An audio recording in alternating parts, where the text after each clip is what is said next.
Welcome to Mokena's Front Porch, a Mokena history podcast with Matt Galick and me, Israel Smith.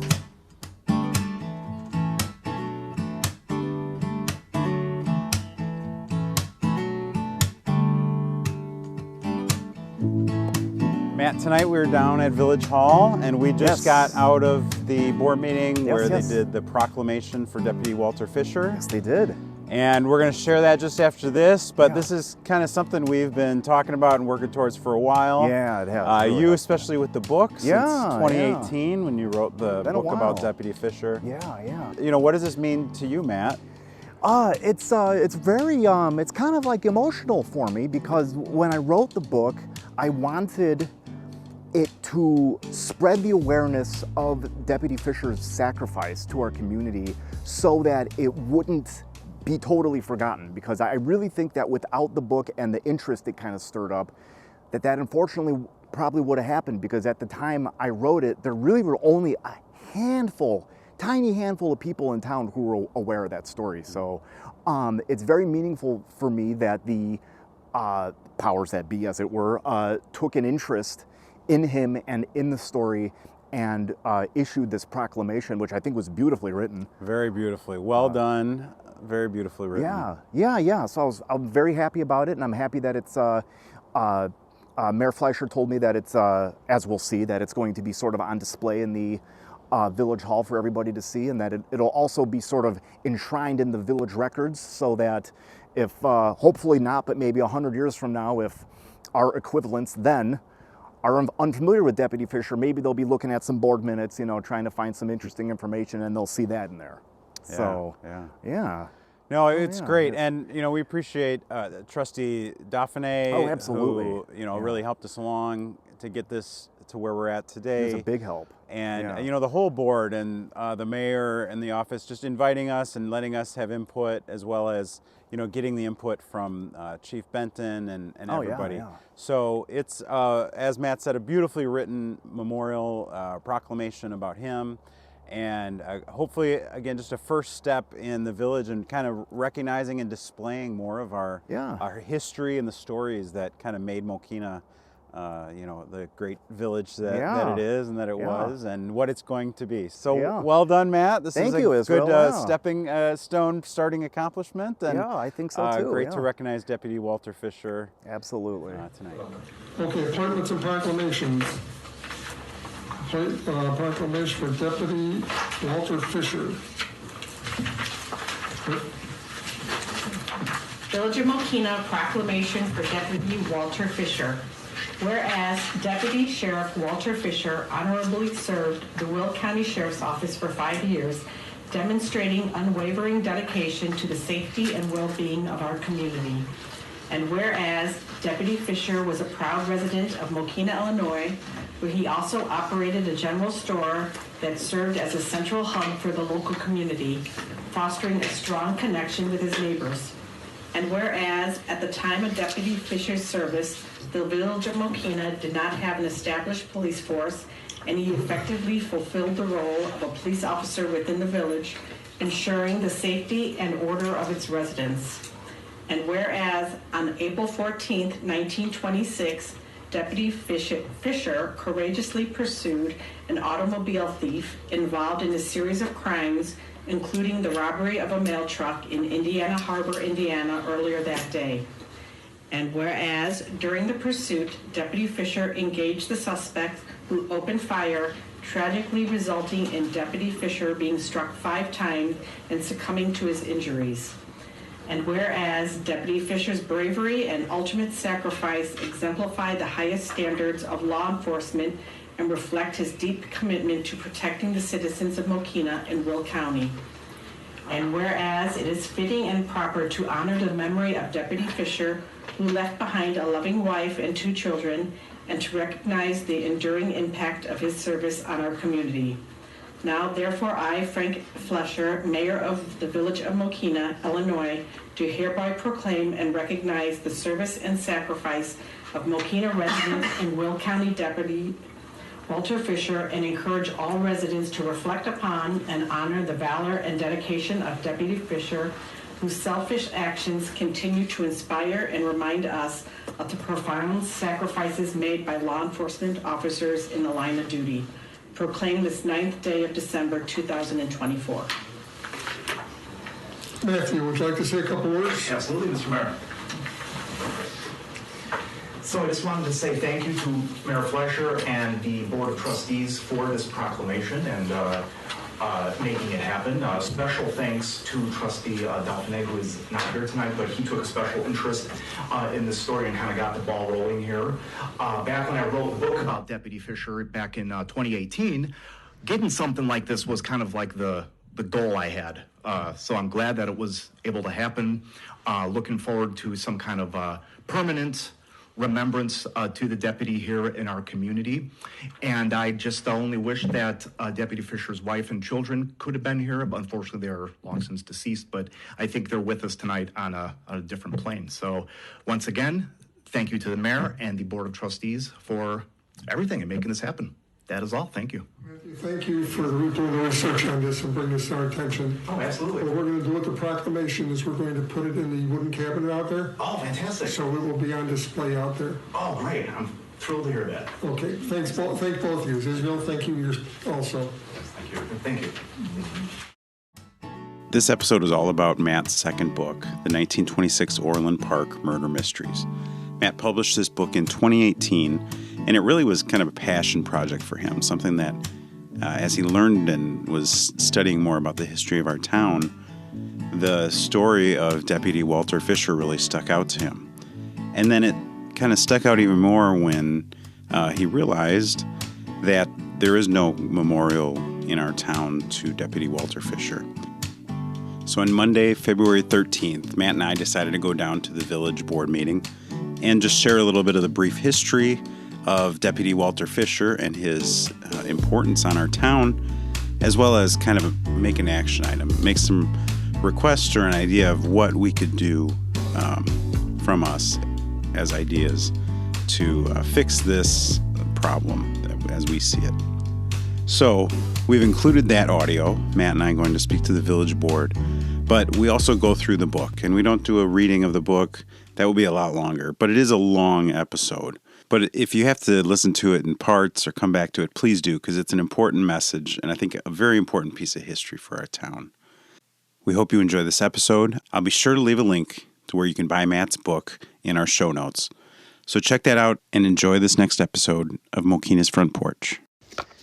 Hi, good evening, Mr. Mayor and Village Trustees. My name is Israel Smith. I'm here with historian Matt Galick tonight, and we have a history podcast called Mokena's Front Porch. And as many of you know, Matt wrote a book, two books, Images of America, as well as the 1926 Orland Park Murder Mystery. Matt and I are here to talk about something that came up as we were recording an episode about Matt's second book and the story of the murder of one of Mokena's law enforcement officers and business owners. This is the only time in our town's history where one of our law enforcement officers was killed on the line of duty. This was the time when Mokena's population hovered around 475 at the first half of the 1920s. And Joliet's Rialto Theater was called new, and Chicago and the surrounding areas were thrown into a crime wave due to the passage of the 1919 Volstead Act, bringing about the Prohibition era. Crime was a growing problem in Will County and Frankfort Township, so Will County Sheriff Newkirk deputized several men for the arrest of moonshiners, bootleggers, and auto thieves. At the time, Mokena had no established police department, but only a single appointed police officer. Deputy Walter Fisher received his appointment by Will County Sheriff John Walker on December 11, 1922. He had been a resident of Mokena for less than 1 year. Deputy Fisher quickly became a prominent figure in our village, being a Front Street business owner and the village's assistant postmaster. His business was growing so much that he resigned as deputy to focus on his business in December of 1923. But as a sign of his duty and commitment to our community, he is again deputized in August of 1924, just in time to assist when the Mokena State Bank is robbed at gunpoint in October of 1924. Good evening, Mayor and Board of Trustees. think we all know each other, but I'm Matt Galick, a village historian. This is my book about Deputy Fisher. So the morning of April 14th, 1926, Deputy Fisher responded to a phone call that the Ford coupe of Mokena Dr. Ernest McMahon had been stolen at gunpoint near the corner of Wolf Road and Lincoln Highway. The pursuit of justice that day ended with Deputy Fisher having been shot multiple times at the corner of today's 143rd Street and LaGrange Road in Orland Park, and his passing at the home of a doctor nearby. Deputy Fisher's death left his young wife without her husband, their 2 children without their father, and left Mokena in a deep sense of mourning. Bill Semler of our town newspaper, the News Bulletin, wrote, Walter Fisher died a game fighter in his duty as a deputy sheriff of Will County. He laid his life down to protect the property and lives of the neighbors and friends of his community. He was a real hero in every sense of the word, and this community should always revere his memory. He was such a staunch supporter of law enforcement that he did not hesitate to die to uphold the law. Walter Fisher was a good citizen, businessman, kind neighbor, faithful friend, and loving husband and father. He was big-hearted, ever ready to do a good deed. I end my book saying, well, he sways over the village like a silent ghost. Walter Fisher's name is conspicuously absent in the Mokena of today.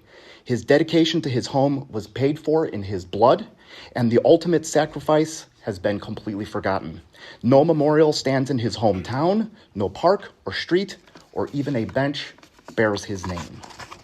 And that's why Matt and I decided to come tonight is we're just asking that after 97 years after Deputy Fisher was killed in the line of duty, that the village could do something to recognize his sacrifice to our village and our county. So a couple ideas that we had, and of course we leave it to you, but with the new police station going in, maybe a memorial to Deputy Fisher there, or maybe even a naming of the police station. A possible renaming of 104th Avenue, which runs directly west of the new police station, to a Deputy Fisher Avenue, Deputy Walter Fisher Avenue, something along those lines. A monument at the new police station to memorialize him. Or maybe an annual day. Walter Fisher's birthday was on October 25th, 1897. So any way that we can present to this board the idea of recognizing his sacrifice. And Matt and I would love to be a part of that in any way we can to help with that as well. So thank you for your time. Thank you. Thank you very much for the history lesson. Matt, this time we're going to talk about the book that you wrote in 2018. Yes, absolutely. Titled The 1926 Orland Park Murder Mystery. Yes. So before we get into the book, why did you decide to write this book? It's a very good question, actually. Well, years ago, I sort of took it upon myself, this project of mine, where I decided, hey, I want to sit down and go through every page of every issue of the News Bulletin, which was our town paper from 1919 until 1969. Wow, and that's a huge amount of newspapers to go through. It took me a very, very, very long time. But I started this when I was in high school, so years ago, and the entire, or most, maybe like 99% of the run of the paper is available on microfilm at the Mokena Library and at the Frankfurt Library. So between those... Is that how you were seeing it? Was through the, you were doing microfilm for all of it? Oh, definitely. Wow. Yeah. Oh, yeah. So as I was paging through, my favorite decade of the whole span was the 1920s, because there was just a lot of crazy stuff happening at that time. Not just in Mokena, but kind of, the whole region here, because the paper reported on the neighboring towns and stuff too. But I happened across this story in 1926, April of 1926, of the murder, we can call it, of a Will County Sheriff's deputy from Mokena named Walter Fisher. And it was just such a crazy story to me that it really piqued my interest. And over the course of years, I had been researching it and trying to dig out every single last detail about it. And as everything came into focus to me, I really kind of felt, how would I say, I had this big question of why. Why is this man who literally sacrificed his life for our village, protecting his neighbor's property in the line of his duty, why is he not remembered by anything in this town? There were a few of the oldest residents who could remember having heard about this case. But it had always, in the collective memory, it always got lumped in with the 1924 bank robbery. And the story that was repeated was that he was killed chasing the bank robbers from that event in October 1924. That's not what happened. Walter Fisher didn't die until April of 1926. But I think what happened is, since there were two big crime events that happened relatively close to each other, they just sort of merged together over the years in the fog of time and became one thing. But I'm getting away from your question. There's nothing named after Walter Fisher here. No street, no park, no bench or tree or what have you.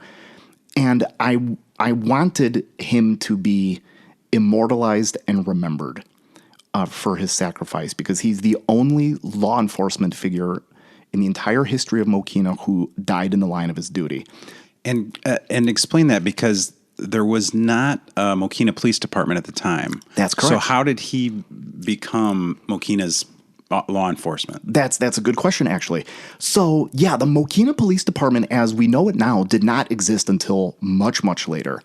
How law enforcement kind of worked back in his day was that the village board would appoint a constable, someone who kind of took care of law enforcement type things on a part-time basis, sort of on the side, in conjunction with whatever his other job was.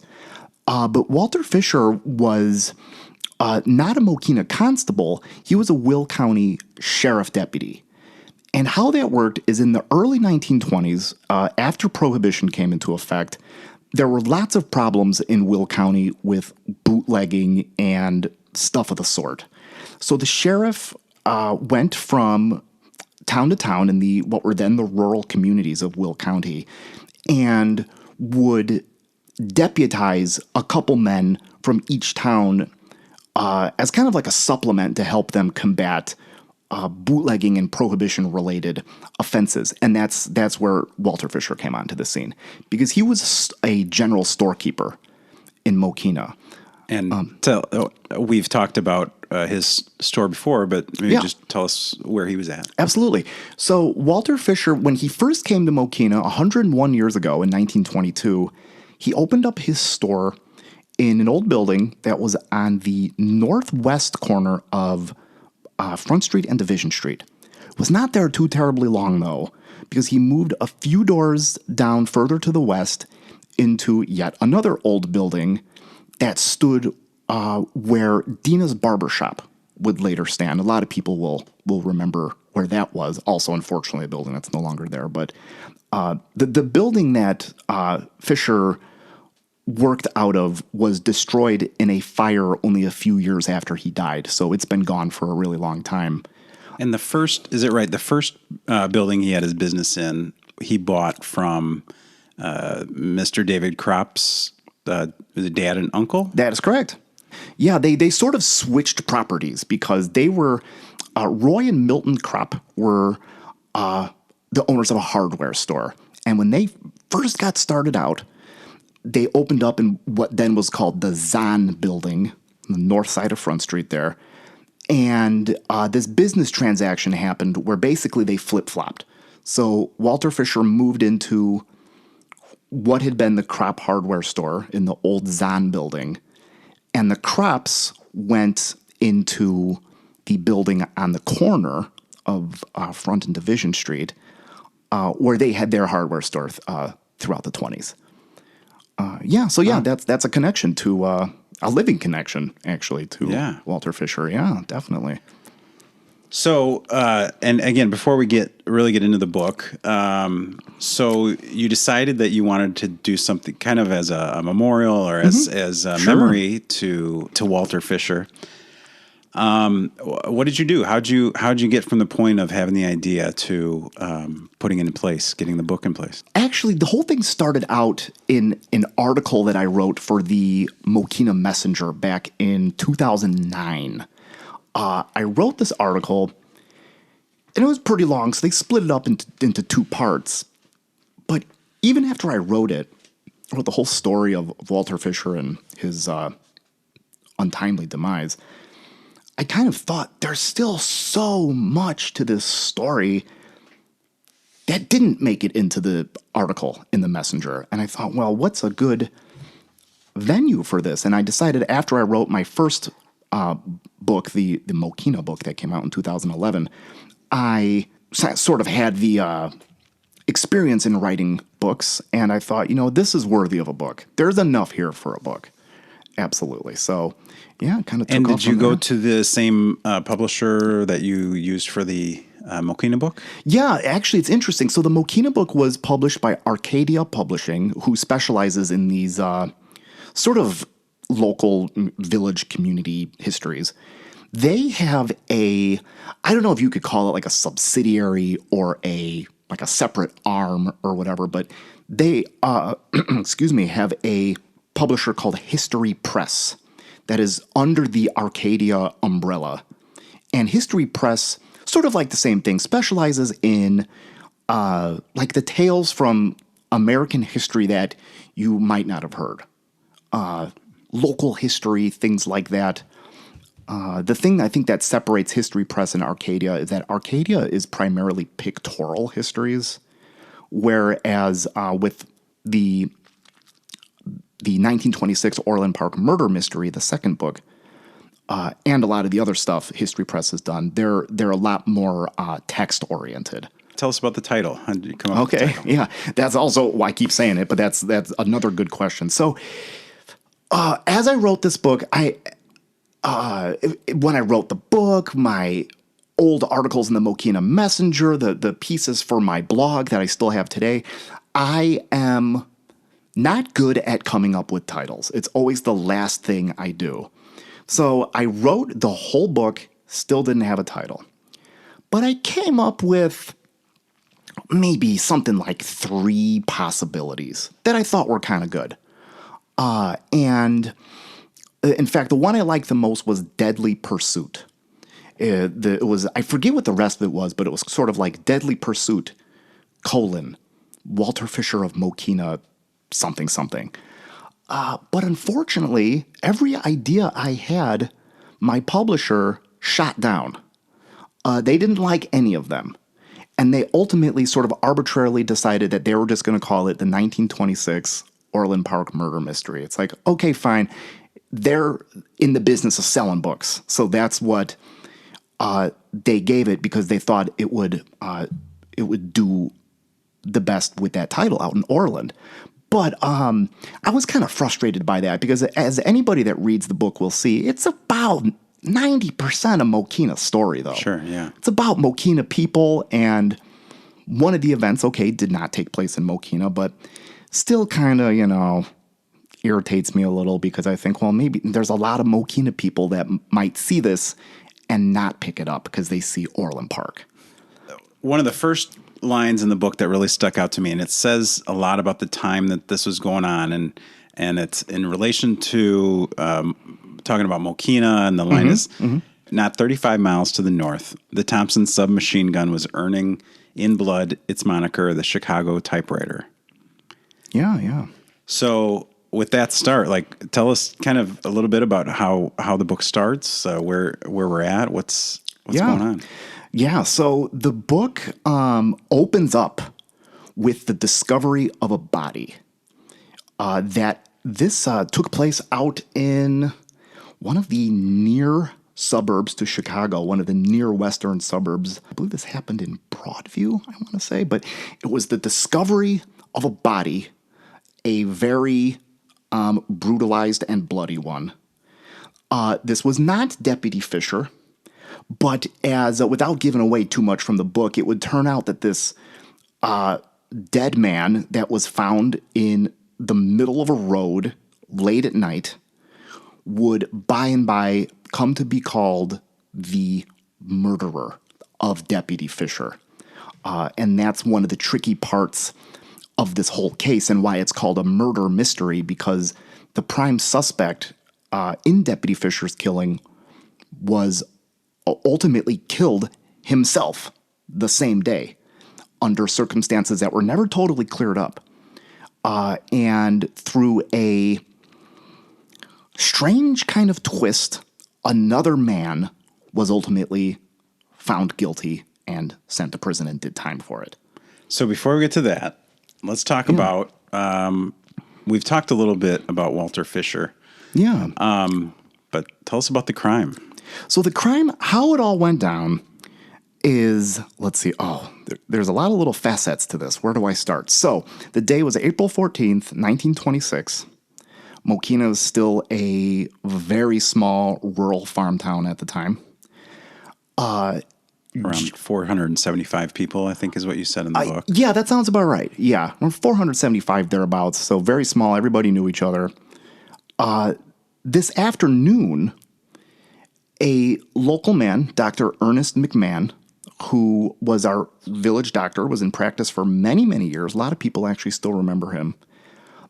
Had his car stolen out from under him at what then was a country intersection of Lincoln Highway and what today we would call Wolf Road.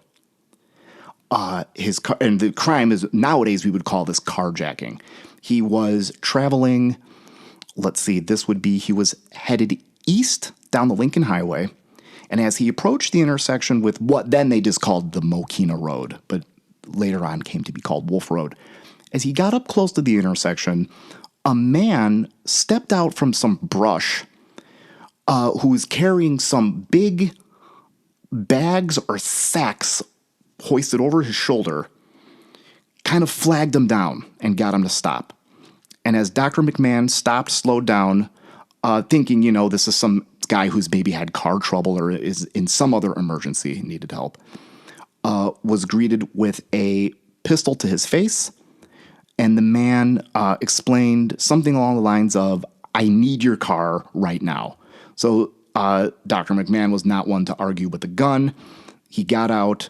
The unknown auto thief gave him his doctor bag from inside the car.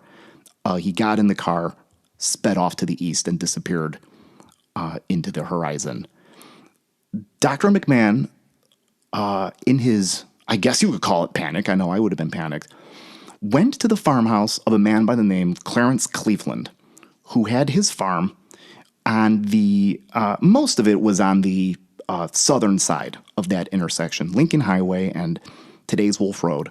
Went up to his farmhouse, which stood right about where McAllister's Deli is nowadays, Crumble Cookie, that little shopping center right there. That's where Clarence Cleveland's farmhouse was. So he frantically knocked on the door. Mr. Cleveland came and Dr. McMahon explained what had happened. And together from the Cleveland house, they made a phone call into Mokena explaining what had happened. And message got to right about the same time, landed at the Cooper and Hastert Ford Agency, garage auto dealership on Front Street, and also to Deputy Fisher's general store. Deputy Fisher grabbed his gun, and he and a man by the name of Barney Hastert, who was one of the owners of the Cooper and Hastert Ford Agency, took off in their car, took off in Mr. Hastert's car with Barney himself at the wheel, with Deputy Fisher as passenger. They went out of town, went down today's 191st Street, and based on the description that had been given to them by Dr. McMahon and Clarence Cleveland, they knew, or figured, I should say, I don't think they knew, but they were kind of expecting the stolen car to appear on today's LaGrange Road, or what then would have been called Keene Avenue. the small town being what it was, they knew Dr. McMahon's car by sight, and they waited somewhere in the vicinity of the intersection of today's 191st Street and LaGrange Road. After having made haste to get there, sure enough, didn't have to wait too terribly long, saw the car coming towards them, and they gave pursuit. Deputy Fisher and Barney Hostert chased the car thief in Dr. McMahon's car all the way up until just outside of Orland Park. Something happened right at the intersection of LaGrange Road and 143rd Street, where descriptions kind of vary a little bit as to what happened, but it sounds like they were able to get close enough to the fleeing car thief to where they were able to kind of overtake him in a way and forced him to stop, at which point Deputy Fisher jumped out of the car with his gun drawn, and the car thief drew his own gun and shot and fatally wounded Deputy Fisher, who died a short time later after he was carried into Orland proper. And you give a good description of this shootout. Yeah. He gets out of his car. Walter Fisher gets out of his car and or is stepping out of the car, I believe. Yeah. And the gunman opens fire, and Walter Fisher also opens fire at the same time. Is that correct? That is absolutely correct. Yeah. Basically happened. It happened very quickly, but simultaneously. Barney Hostert, who was there, would later testify that they were close enough to each other to have shaken hands. He also testified that Deputy Fisher's shots did wound the gunman / auto thief. In fact, investigators later found a trail of blood at the scene because he did take off on foot, but a few minutes later came back to the car and resumed driving off. Now, one thing that I think is really interesting is, we think about the stories and you hear them in modern time.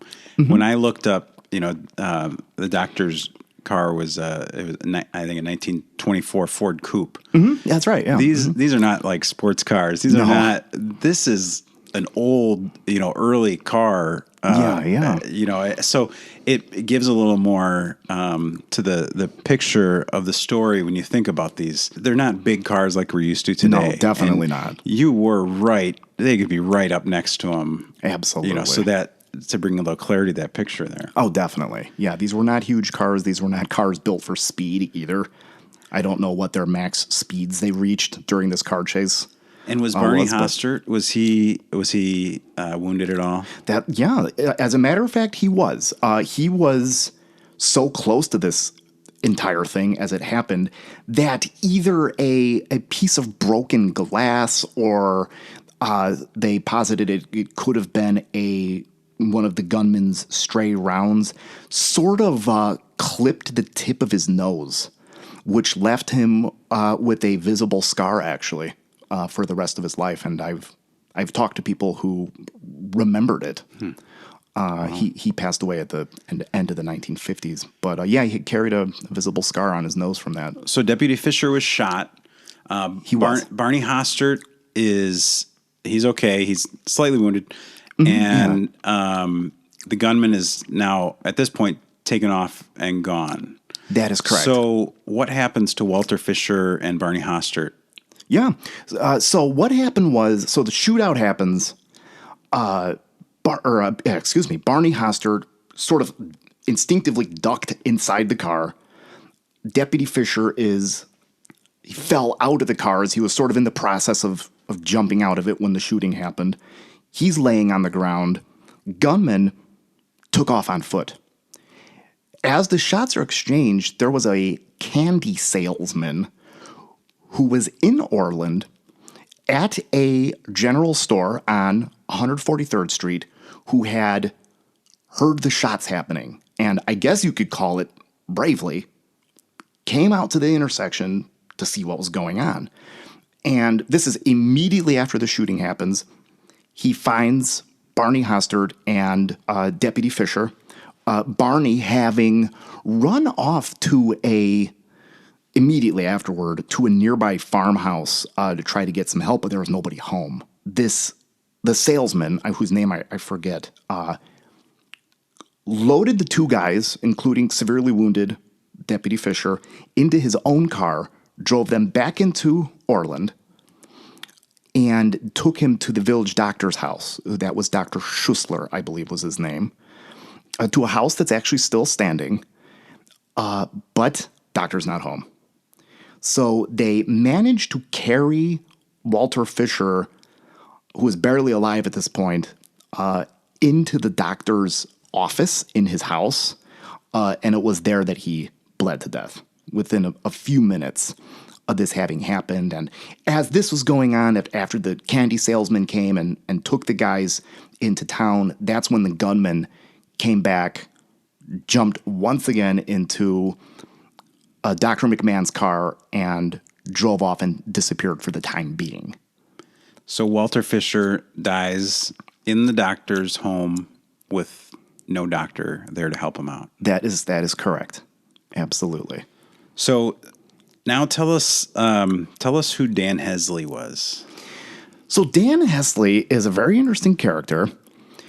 He is a man, a Chicago man, who was a young man at this point, about 25 years old, who, as he's growing up, as he's in high school, very athletic kind of guy, played some sports, was kind of a tinkerer, like he was interested in radios. In any case, the details are in the book, but also was kind of a troublemaker, going way back, always getting himself into trouble, had done some time previously. And on that fateful day, April 14th, 1926, the morning of Deputy Fisher's murder, he robbed a mail truck in Indiana Harbor, Indiana, which nowadays is considered part of the city of East Chicago. Completed this mail heist of $37,000 that was payroll that was on its way to one of the big steel mills out there. I believe it was Inland Steel. In any case, not only did he rob this mail truck of that thousands and thousands of dollars, he also sort of kidnapped the driver of the said mail truck, threw him into his car, and forced him at gunpoint to drive him back over the border into Illinois. And then they come through Illinois. You said it goes through Lansing, Yep. Chicago Heights. So they're doing the Route 30 kind of route. Was Route 30 a route at that official road yet at that point? It was, yeah, I believe it was, because Lincoln Highway was sort of took off in the 1920s.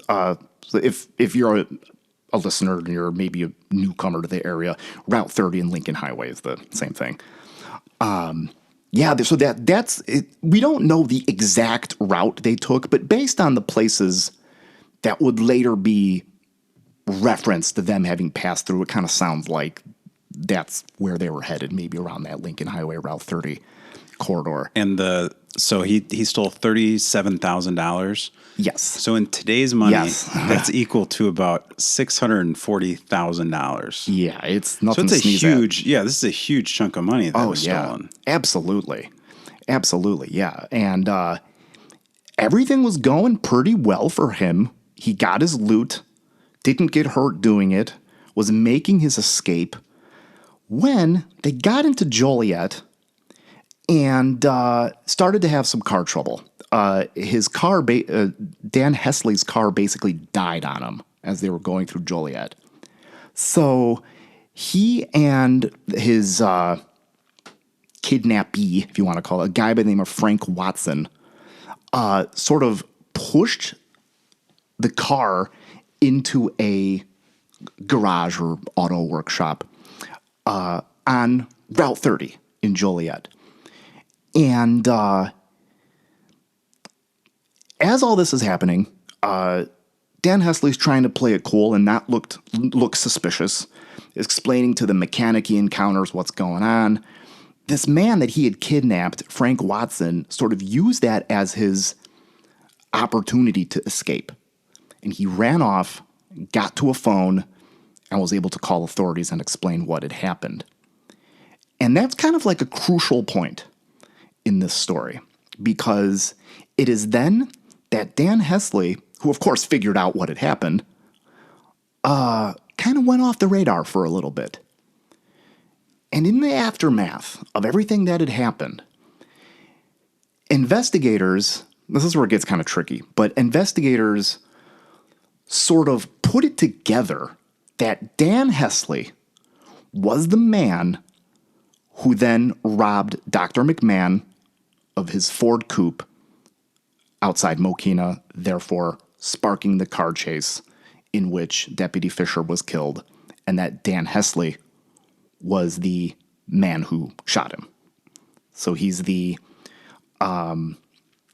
he's the male robber of the $37,000, the kidnapper of Frank Watson, and also gets shouldered with the theft of Dr. McMahon's car outside Mokena, and ultimately the murder of Deputy Fisher. Let's talk a little bit about Deputy Fisher. Sure. So at the time he passed, he had a wife, Ethel. Yes, he did. And 2 young children, is that right? That is correct. He had 2 little girls, Lucille and Rosalind. Both are unfortunately deceased now.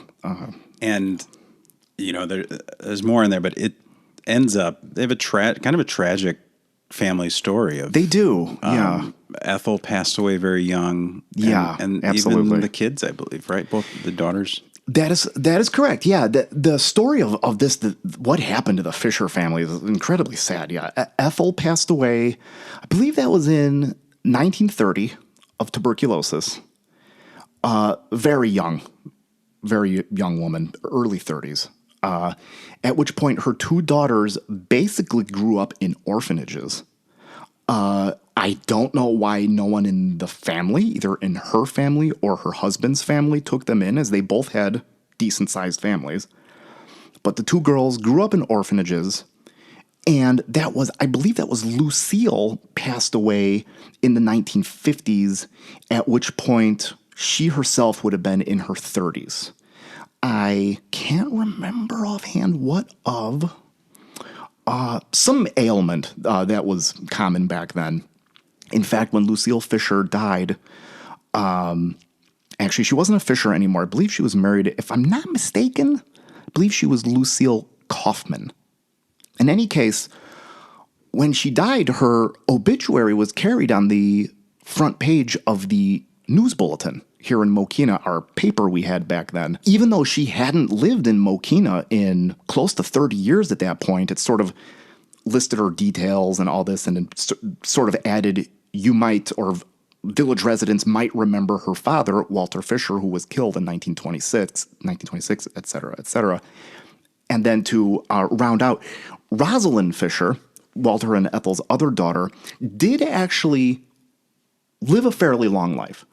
She passed away in, that must have been, without looking at my files on her family, I believe that was, around the end of the 1990s or so. This was, if anyone's familiar with Joliet at all, they'll know the law enforcement memorial that's on the lawn of, what used to be until recently the Will County Courthouse.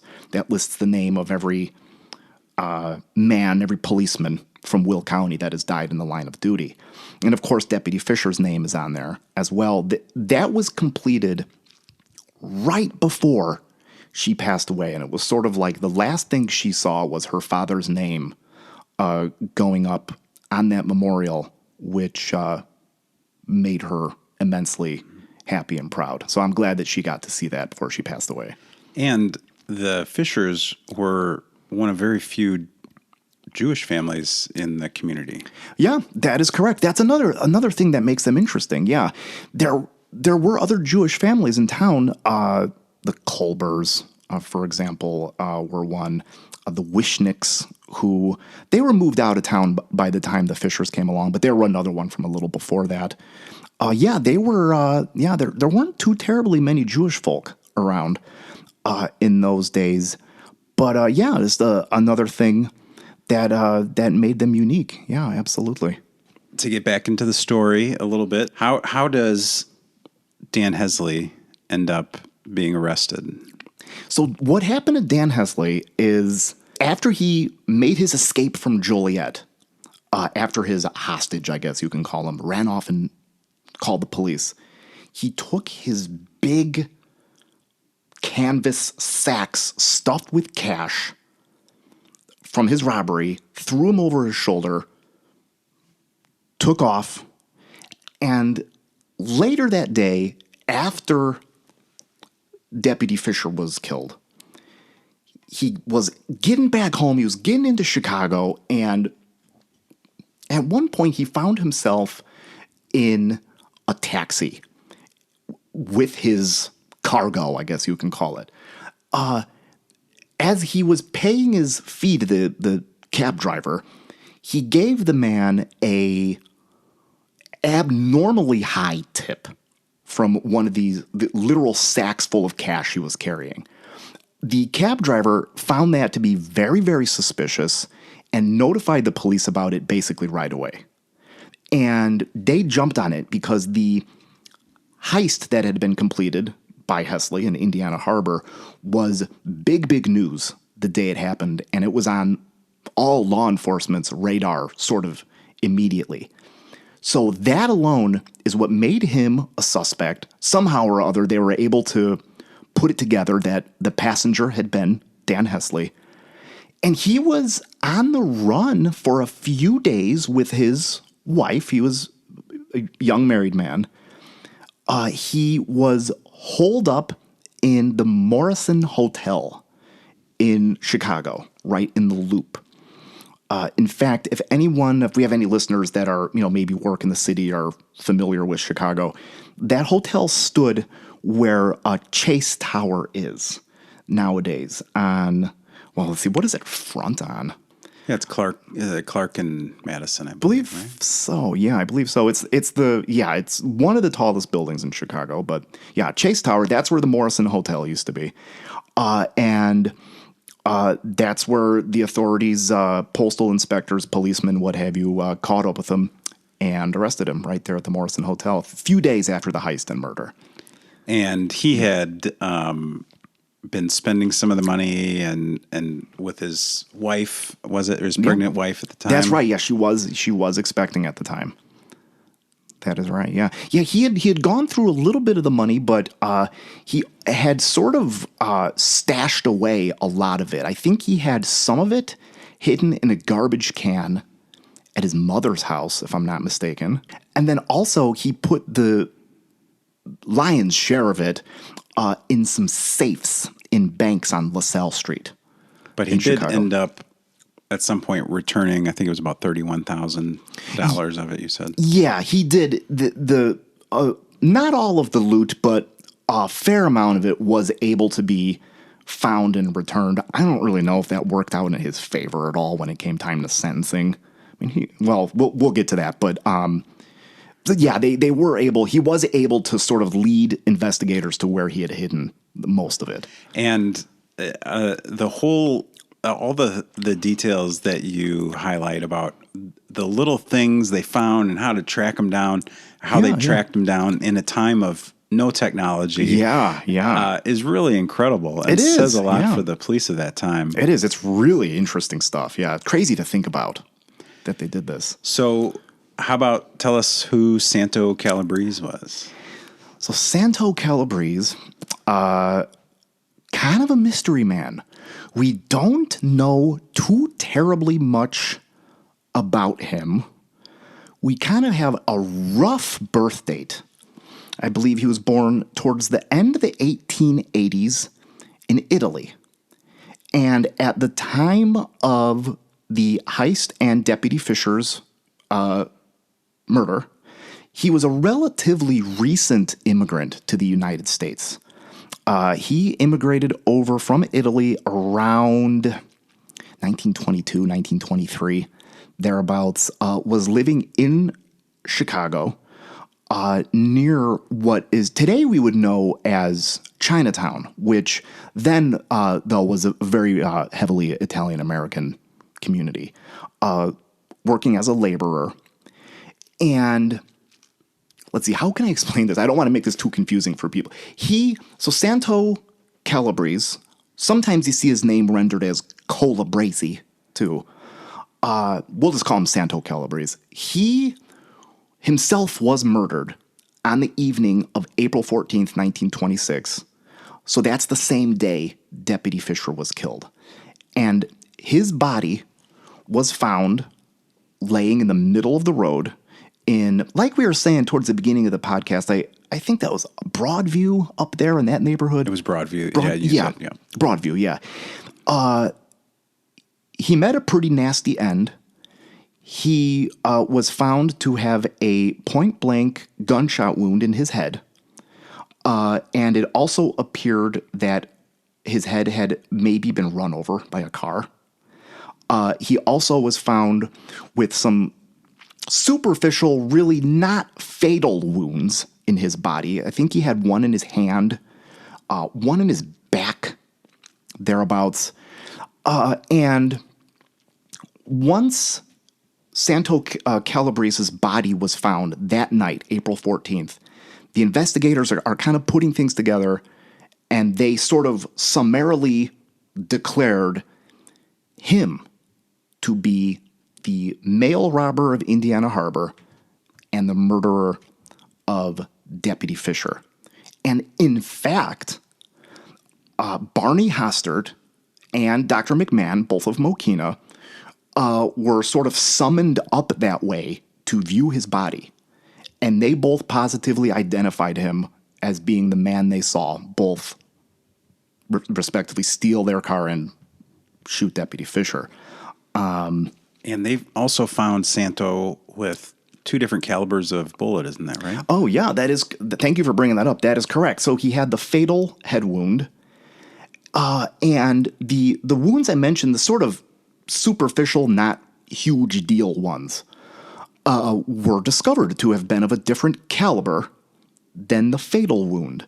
So this was one of those things that sort of helped tip the investigators into the direction of, okay, this was the man that killed Deputy Fisher, because, as we remember, Barney Hastert, who was there at the shooting, testified that Deputy Fisher had wounded the man who ultimately killed him.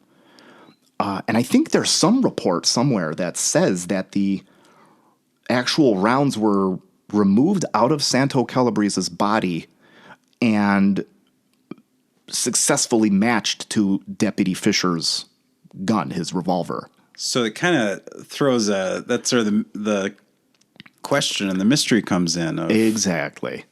Yeah, this is why the book is called a murder mystery, because we have Santo Calabrese dies under circumstances that were never cleared up, never any suspects in his killing, never any motive.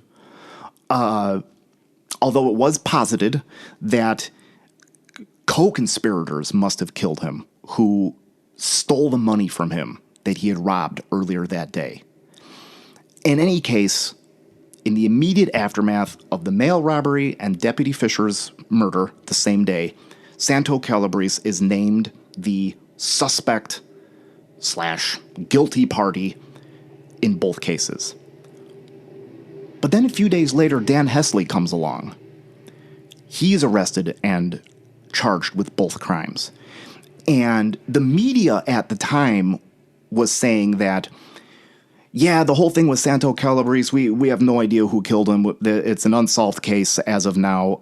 And it was kind of put out there as red herring to lull Dan Hesley into a feeling of safety and to get him to let his guard down.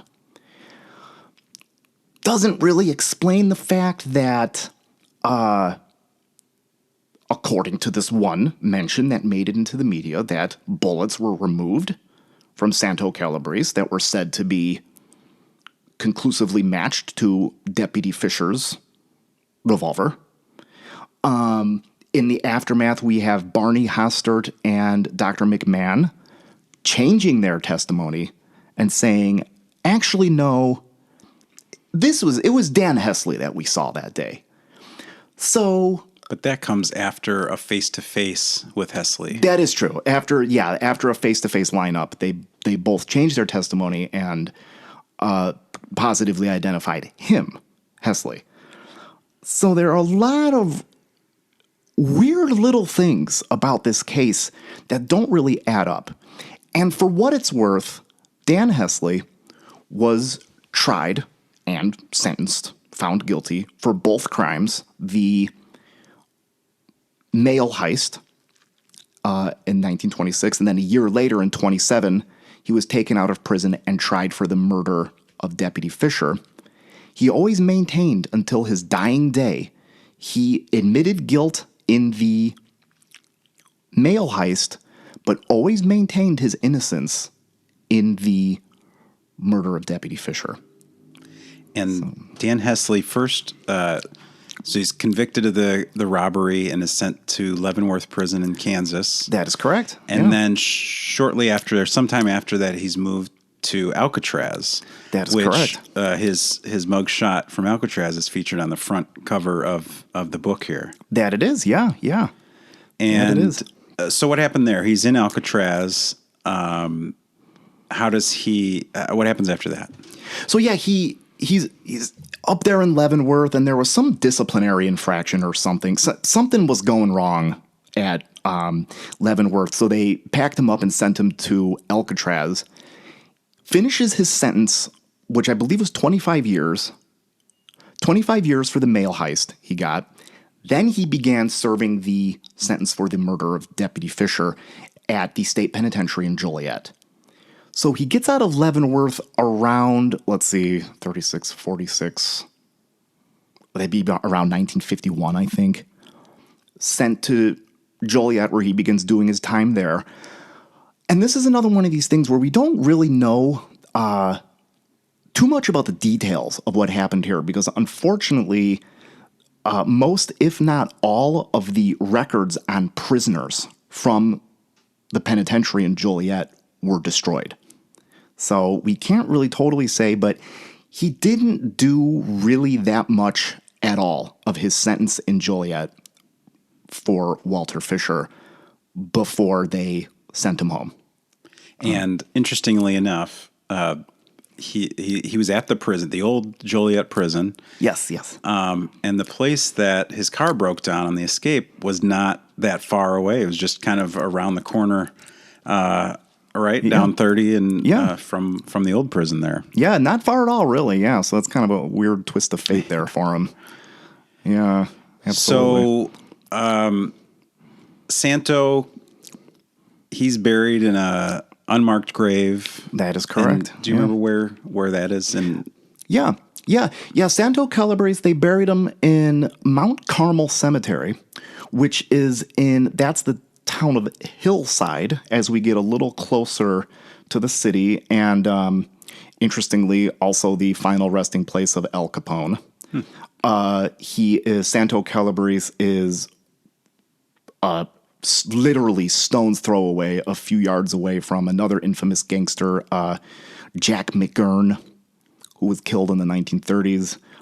Very close. Yeah, the Mount Carmel Cemetery is very interesting place. Lots of infamous organized crime figures buried up there. And with as little as we know about Santo Calabrese, how was it that you found out where he was buried? Yeah, very good question. A lot of the details on him and the Walter Fisher case came out of the records from their inquests, which I was able to get. That must have been about 10 years ago, at huge expense to myself.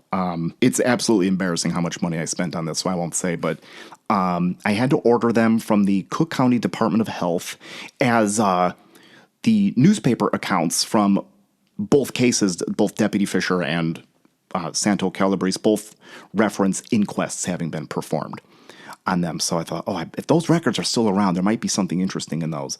And sure enough, I was able to get them, and each one contained dozens of pages of details about the crimes themselves. And I think it was somewhere in there that it was referenced that Santo Calabrese was buried at Mount Carmel. If it wasn't for that, I never would have found him. Wow, that must have been some interesting reading through that too. Oh, definitely. Yeah. What do you think? Did you pull a lot of the book from those? A fair amount, yeah. Especially in terms of the actual crimes themselves. A lot of it came from that. And we talk a lot about the newspaper coverage, and that was a huge part. And that's a huge part of how we know today what happened. Yeah, definitely. And Bill Semler at the paper there wrote a beautiful eulogy and had some really good words. So it's part of the book here, and I was hoping you'd just read it for us, Matt. Yeah, definitely. I'd be glad to, yeah. Well, he sways over the village like a silent ghost. Walter Fisher's name is conspicuously absent in the Mokena of today. His dedication to his home was paid for in his blood, and this ultimate sacrifice has been completely forgotten. While his name is inscribed with others on the courthouse lawn monument in Joliet, no memorial stands in his hometown. No park or street or even a bench bears his name. On April 14, 1926, an epic robbery befell the faceless Inland Steel Company, one that inconvenienced the concern, but from which it ultimately bounced back richer than ever. That day, a life was also brutally robbed, and Walter Fisher's family was forced to go down a long and painful road without him. He gave his life protecting his community, his neighbors, and their property.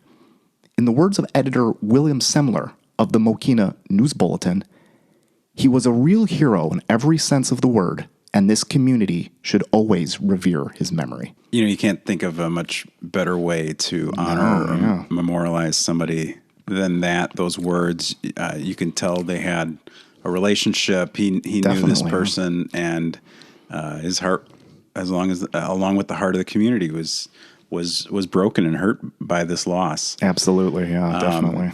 And again, today it still carries on. So I think that the fact that we're bringing it up today again. But he should be recognized in this town. I think so too. Definitely. That was a time that was not the Mokena of today. No, definitely not. The crime, and you highlight some of that earlier in the book too, and talk about the things that were going on at that time. Right. Yeah. But I'd highly encourage everybody to read the book. Oh, thanks. It's a quick read, but really interesting. And it's so interesting to, we've all been to Mokena, or been to Lincoln Highway and Route 30 where Dr. McMahon was held up. We've probably all been to 143rd and, that area of Orland where Walter Fisher, was killed. Right, so this is our neighborhood. This is our community. Right. Definitely. And this history is really interesting. And thank you for putting all the time and effort and money and all that it took to do this. Absolutely. The least I could do. Yeah. As kind of a living memorial to Walter Fisher. Oh, definitely, yeah. So thank you for talking about this. Please, everybody, buy the book. It's a great book. You can get it on Amazon by searching for the 1926 Orland Park Murder Mystery, as well as Matt's other book, The Mokena Images of America, which is another amazing book that's so much fun to look at and pull out and page through. Definitely. So thank you for doing this, Matt. Thank you for writing the book. Absolutely. You're very welcome. Thanks for having me. I'm looking forward to the next time. Definitely. Thanks so much for listening. We hope you enjoyed the story of Deputy Walter Fisher, and hope you enjoyed hearing some about Matt's book. Please be sure to go out and buy that. Again, I left the link to where you can buy his book in the show notes. And also be sure to check out Matt's blog, which I also have a link for in the show notes. Or you can Google search Matt's Old Mokena, and you'll be able to find it there as well. So thanks for joining us. Again, we really hope you enjoyed this episode. Please share this with your friends and family. Leave us a review on Apple Podcasts, Spotify, or wherever you find your podcasts. So thanks again, and we'll see you next time on Mokena's Front Porch.